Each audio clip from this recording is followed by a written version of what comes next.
Run.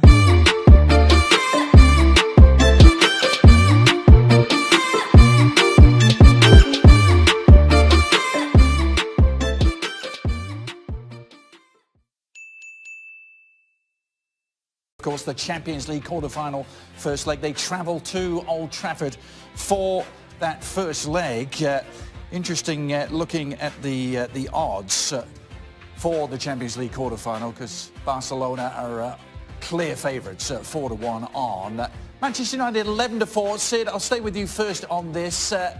From a United perspective, if you were looking for reasons or causes for optimism, what would they be, Sid?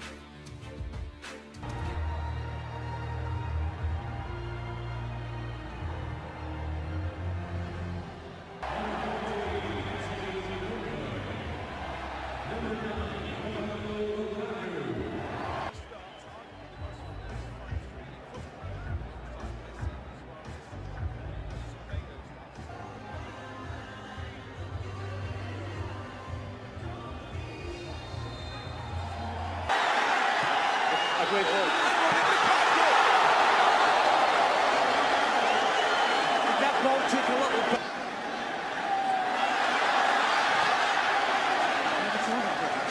They're going to get the corner, yeah?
options, I think, fundamentally. One is to be very, very aggressive and play on the front foot and try and make it difficult for Barcelona to get through the pressure, and in particular to try and look for the space behind the two fullbacks. The problem with that, of course, is that if there is a team that's capable of riding out that pressure, it's Barcelona, and then the pitch opens up.